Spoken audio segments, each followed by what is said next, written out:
My son told his business partners I died years ago. He said it at a dinner I paid for, at a table I reserved, in a suit I bought him for his birthday. I found out 3 weeks later, not from him, from a woman named Patricia, who worked the coat check at the restaurant and recognized me from a photo my son kept on his desk. She thought I should know. She was right. 2 days after I found out, my son called. Not to come clean. Not to apologize. He needed me to co-sign a $2.1 million loan for his startup company. His exact words, "Dad, this is the opportunity of a lifetime, and I just need your signature. You owe me this much. You owe me this much." From the son I raised alone. From the son I worked 18-hour days for. From the son who told a room full of people his father was dead. Before I tell you what I did next, let me back up, because you need to understand who I am and how we got here. My name is Robert Calloway. Most people call me Bob. I'm 63 years old, and I run Calloway Automotive, 4 full-service repair shops across Central Ohio, with a 5th location opening in the spring. Last year we turned just over $1.9 million in net revenue. I employ 31 people, most of them locals, several of them men who came out of the same system I did. Because here's what my son told his investor friends. I was too embarrassing to mention. I aged out of foster care in Columbus at 18 with $40, a backpack, and a bus pass that expired at midnight. No family, no safety net, no plan except to not end up on the street. I spent my first 2 years sleeping on a friend's couch and working at a transmission shop on Morse Road for a man named Earl Briggs, who paid me $8 an hour and taught me everything he knew. Earl didn't care where I came from. He cared whether I showed up and whether I paid attention. I showed up every single day for 4 years. I paid attention to everything.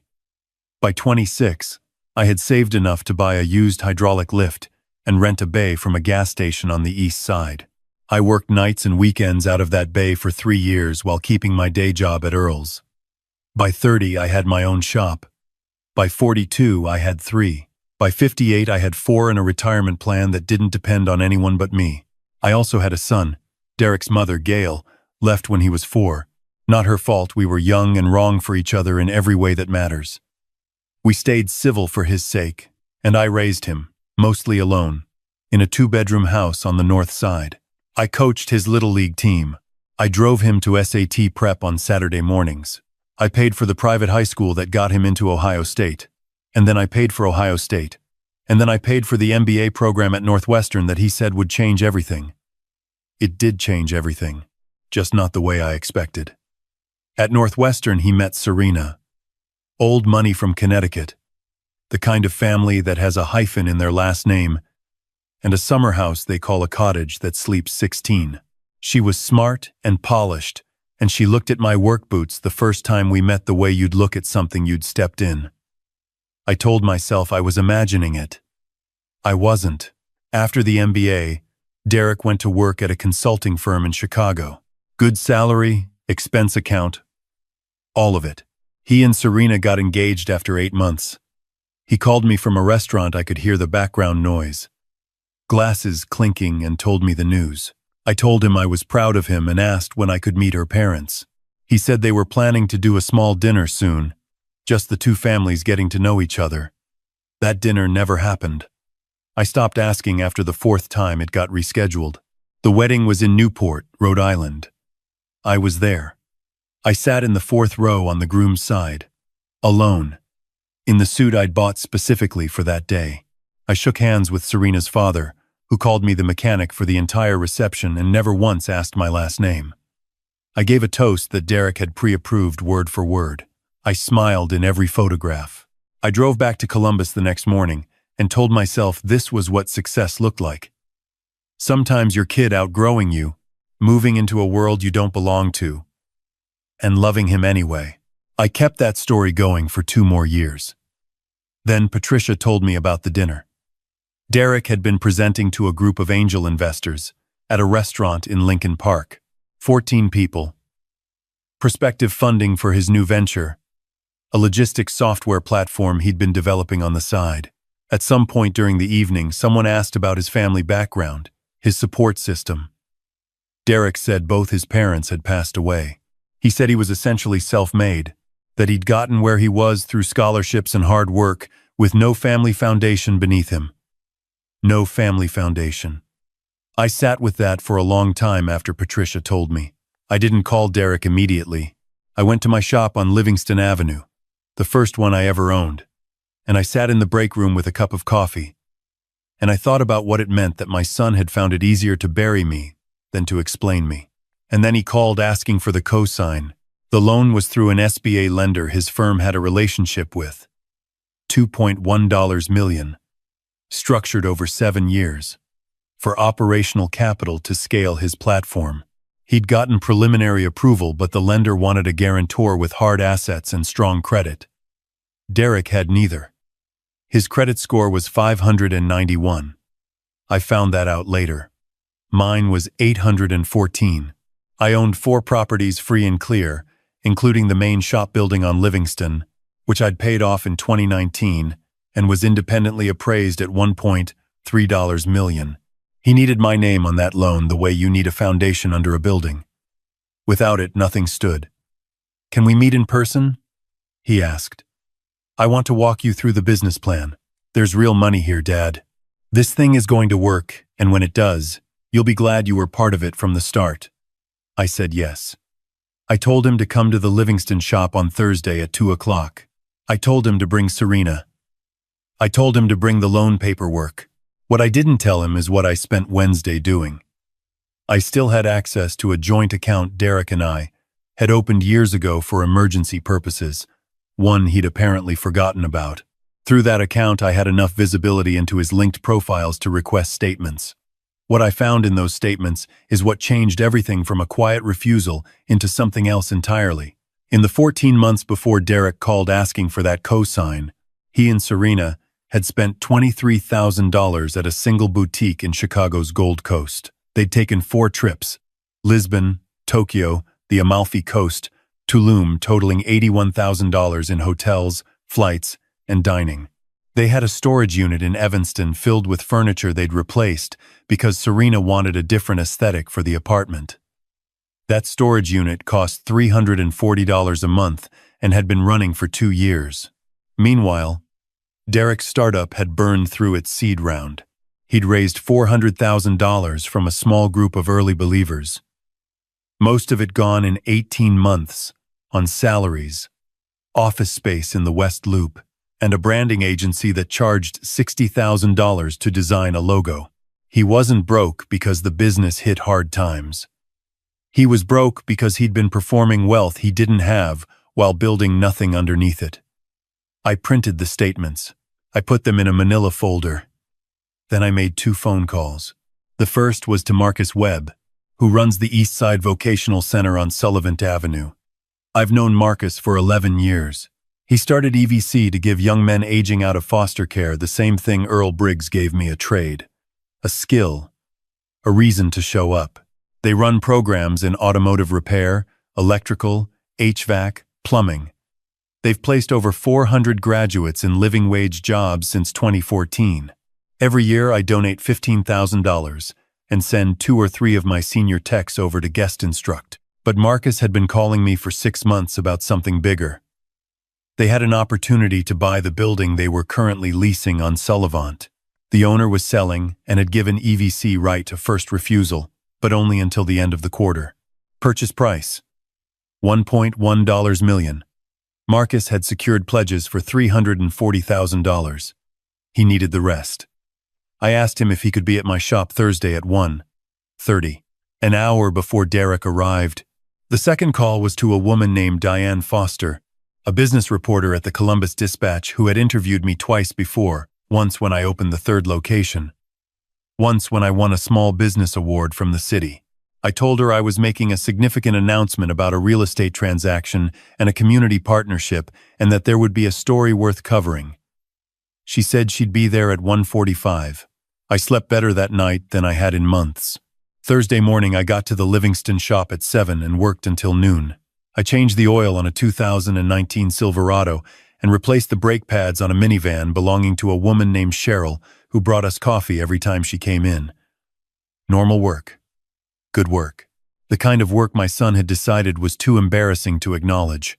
Marcus arrived at 1:30 with his program director, a young woman named Alicia, and a folder of their own student profiles, graduation photos, employer testimonials, 5 years of outcome data. We sat in my office above the shop floor, the same office where I'd signed the papers to buy this building, and I walked him through what I was planning. Marcus is not a man who cries easily. He got close. Diane arrived at 1:45 with a photographer. I told her to stay in the background until I gave her a signal. She agreed. She had the look of someone who already knew this was going to be more than a real estate announcement. Derek and Serena arrived at 2:03. I watched them from the upstairs window as they parked the leased Audi on the street. Serena looked at the shop the way she'd looked at my work boots at that first meeting. Derek straightened his jacket before he came through the door. He always did that, adjusted himself before entering a room, like he was putting on a costume. They came upstairs and I introduced them to Marcus and Alicia without explaining why they were there. Derek shook Marcus's hand with the kind of polished warmth that means nothing. Serena smiled with her mouth only. I gestured to the chairs across from my desk. Derek spread the loan documents out on the table. He'd tabbed the signature pages with small orange stickers. Very organized. Very prepared. He walked me through the business model with the confidence of someone who had practiced the pitch many times, which he had. The platform, the market gap, the revenue projections, the path to profitability by month 30. I let him finish. I asked 2 questions. He answered them smoothly. Then I said, "I know about the dinner in Lincoln Park, Derek." The silence was immediate and complete. Serena looked at her husband. Derek looked at me. "What dinner?" he said. "The one where you told 14 investors your parents were dead. The one where you built your whole origin story on the fact that there was nobody behind you. No family. Nothing. So that everything you achieved looked like it came from pure individual effort." "Dad, that's not," I was simplifying. "Investors respond to the self-made narrative. It's a framing choice." "Framing. That's what you're calling it." It wasn't personal. I needed them to see the business. Not get distracted by what, Derek? By your father? By the man who paid for your education and your suits and your first apartment and has apparently been dead for over a year? He looked at the table. For a moment, just a moment, I saw the 11-year-old who used to fall asleep in the car on the way home from baseball practice. Then he straightened his jaw, and the mask came back up. "Dad, I know that hurt you and I'm sorry, but that's separate from this. This is a real opportunity, and I need your help. The loan is solid. The business is sound. You'll be paid back with interest, and you'll have been part of something that worked." I looked at him for a long moment. "You're right," I said. "I do owe someone something. I've been thinking about that a lot since you called." He reached for the signature pages. "But it's not you." He stopped. I opened my desk drawer and pulled out the manila folder. I put it on the table between us. Bank statements, credit card records, a printout of the storage unit lease. "Do you want to explain this? Before or after I do?" He looked at the folder and then at me. His expression shifted through several things before settling on something that looked like controlled anger. "You had no right to access those accounts." "Actually, I do. Legally and technically. You left me on that account 6 years ago and never removed me. That was your oversight." Serena put her hand on Derek's arm. "Dad," she said, "we've had some financial challenges, but that's exactly why the company needs to—" "I'm going to stop you right there," I said, "because what's in that folder isn't financial challenge. Financial challenge is what I had when I was 22, working 2 jobs, trying to save for a hydraulic lift. What's in that folder is $81,000 in international travel and $23,000 at a single clothing store in the same 12 months. You burn through your investors' seed money and let your credit score fall to 591. Derek's face went red. "How do you know my credit score?" The lender told me. "When they called to verify I was a viable guarantor, They mentioned they'd been unable to approve your application independently. I asked why. They told me. That's a privacy they shouldn't have. Maybe not. But they did. And now we're all sitting here with accurate information for the first time. Serena stood up. This is incredibly inappropriate. Whatever family issues you two have, this is a business meeting and this is my building, I said. Every conversation in it is on my terms. She sat back down. I turned to Marcus. Marcus, would you tell my son about EVC? Marcus opened his folder. He spoke for 4 minutes.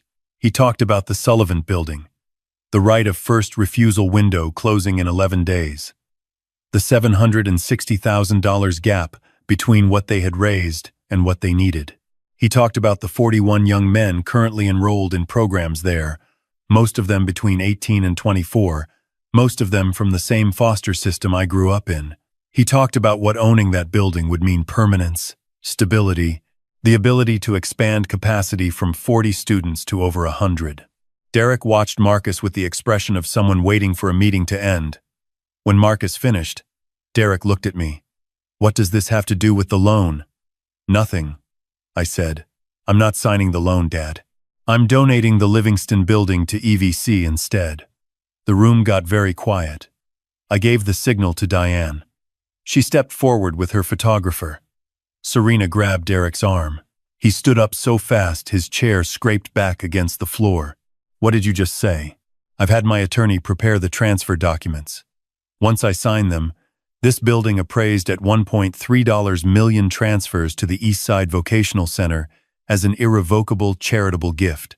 EVC will sell it to fund the Sullivan Avenue purchase, which covers the full gap in their capital campaign with room left over for program expansion.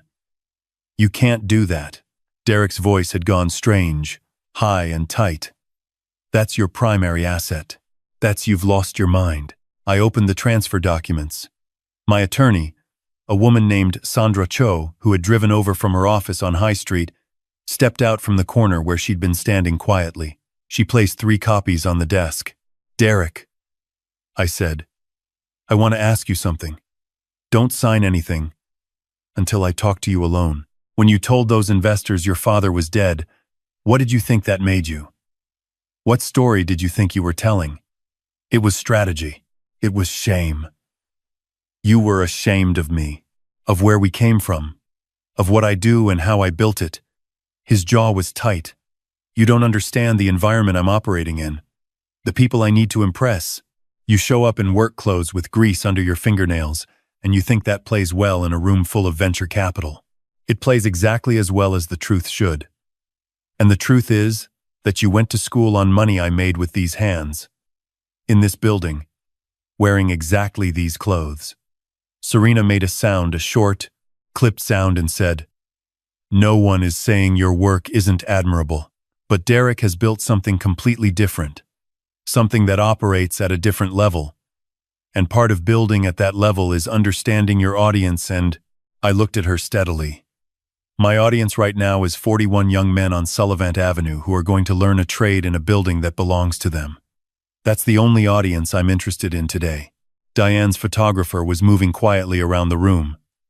Derek finally noticed. Why is there a reporter here? Because I asked her to come. Because what happens in this room today should be part of the public record. Derek turned to Diane, his voice suddenly measured and smooth, the investor pitch voice dropping back into place. I'd appreciate if you didn't run anything about internal family matters. This is a private conversation. Diane looked at her notebook and said nothing. I picked up the pen. Dad. Derek stepped toward the desk. Don't. Just stop for 1 second and think about what you're doing. That building is your retirement. It's the anchor of everything you built. You can be angry at me, fine, but don't blow up your own financial security to prove a point. I thought about that. I actually considered it, standing there with the pen in my hand, because he wasn't entirely wrong. The Livingston building was my anchor. And then I thought about Earl Briggs, who'd taken a chance on an 18-year-old with $40 and no last name anyone recognized. And I thought about what my life would have looked like without that building on Morse Road where I'd learned to pay attention. I signed the first copy. Derek slammed his hand flat on the desk. The coffee cups jumped. Serena said his name sharply. Marcus reached out and touched the signed page like he needed to confirm it was real. I signed the second copy. "Those kids on Sullivant don't need you," Derek said. His voice had dropped into something cold and controlled. "Those programs produce workers for other people's companies. Entry level. Replaceable. Nobody in my world is going to give a career to someone who learned to change brake pads in a donated building on the south side." The room went still. Marcus looked at him. Alicia looked at him. Diane's pen stopped moving. "I signed the third copy. I'd like you to say that again," I said quietly. "Clearly. For the record." Derek heard himself. I watched it happen the moment he understood what had just come out of his mouth. In this room, with these people, in front of a camera, his face changed. "That came out wrong," he said. "I didn't mean." "You meant exactly that," I said. "You meant that the work those young men will do doesn't count. That the kind of life I built doesn't count. That anything built with hands instead of pitch decks isn't worth acknowledging. That's what you've believed for a long time. It just took the right room to say it out loud." Serena took Derek's arm, and he let her pull him toward the door. "This isn't over," he said. "For me it is," I said. They left without saying anything else. I heard the Audi start on the street below. Sandra gathered the signed copies and handed one set to Marcus. She said the transfer would be recorded with the county within 48 hours and the funds would be available to EVC within 30 days, well inside the right of first refusal window. Marcus held the papers and looked at me for a long moment. He said, "Robert, I have watched you write checks to our program for 11 years. I have never once doubted that you meant it. But this—" "I know," I said. "These kids are going to know your name." I shook my head. "I want the building named after Earl Briggs. He's the one who actually did this, 40 years ago. I'm just passing it on." Diane published the story 2 days later. It ran on the front page of the business section. By noon, it had been picked up by 3 television stations. By evening, it was running nationally on a handful of outlets that cover philanthropy and small business. The angle they all led with was the same. Local business owner donates flagship property to vocational program for foster youth after son requests. Co-sign for failing startup. My phone did not stop. My daughter-in-law's mother called from Connecticut. She did not call to thank me. She said I had embarrassed the family with a public spectacle, and that whatever conflict existed between Derek and me should have been handled privately, the way people of standing handle these things. I told her that people of standing, in my experience, mostly handled things in ways that protected their reputation rather than their integrity, and that I'd chosen integrity. She hung up. My old foreman from the Earl Briggs days, a man named Glenn who'd retired to Arizona, sent me a text that just said, "Earl would have loved this." I kept that one. Derek's startup did not recover. The angel investors, having read the dispatch story and having done the math on the personal spending versus the seed capital burn rate, requested an accounting audit. 2 of them withdrew their commitments. Without the cosign and without investor confidence, the $2.1 million loan never closed. By the following spring, the company had formally dissolved. About 4 months after the signing, I got a call from Serena. I was surprised enough that I almost didn't answer. She wanted to tell me that she and Derek were in couples therapy. She said it with the careful tone of someone who had rehearsed the sentence many times. She said their therapist had told Derek he needed to address the conversation in the shop not just with her, but with me. She said Derek wasn't ready to call yet, but that she wanted me to know it was coming. I told her I appreciated her calling. I meant it. 3 weeks later, Derek called. He didn't go straight into an apology. That wasn't his way, and I didn't need it to be. He started by asking about the shops, about the new Westerville location we were building out. I told him it was coming along. He asked if I still had the same crew at Livingston. I told him we'd moved the crew to a leased facility 2 blocks over while the building transfer was finalized and it was working fine. Then he was quiet for a moment and he said, "What you said about Earl Briggs, the man who taught you. I'd like to hear more about him sometime." I said there was a lot to tell. He said, "I think I understand now what you were trying to show me in that room. I don't think I understood it then. I thought you were punishing me. I'm starting to see that you were showing me something instead." I said, "There's a difference between helping someone and enabling them to keep being someone they don't want to be." He was quiet again. Then, "Did you know you were going to do it? Before I called asking for the loan, were you already planning it?"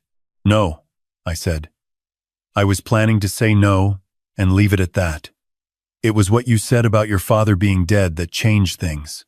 Because if I was dead, there was nothing to protect. And if there was nothing to protect, there was no reason not to do the thing I'd been putting off for 6 months." He said, "The building. You'd been thinking about it for 6 months?" "I'd been thinking about it for 11 years, I told him. "Marcus had been calling me about that building for 6 months.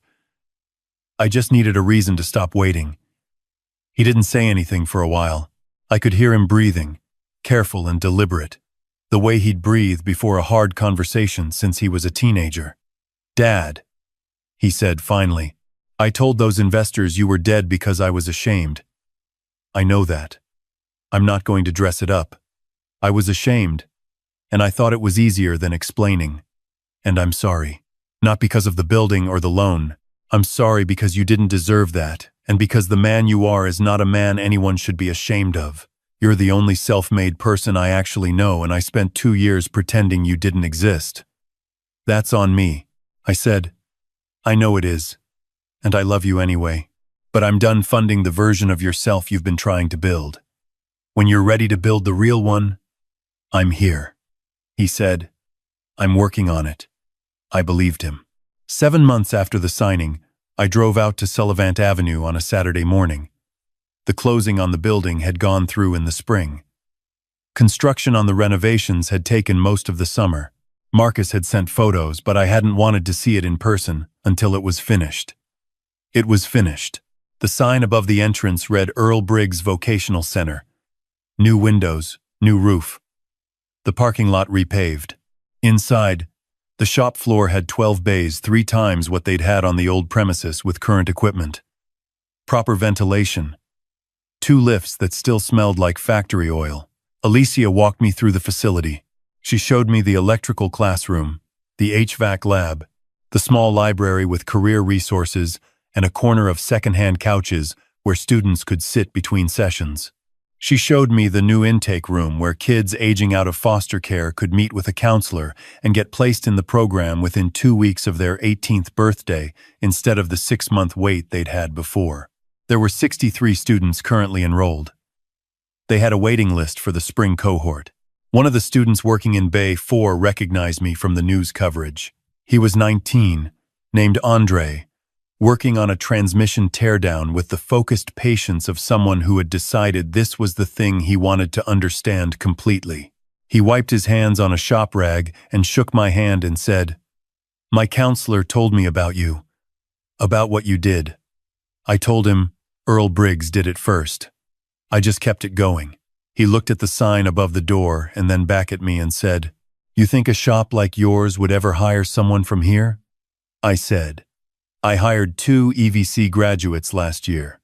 If you finish the program with the certification and you want to interview, call me directly. Here's the number." I wrote it on the back of a business card. He took it carefully, like it was something he didn't want to lose. On the way back to my car, I sat in the parking lot for a while with the engine off. I thought about $40 and a bus pass. I thought about Earl's shop on Morse Road. The smell of gear oil and brake dust. The sound of an impact wrench in the morning.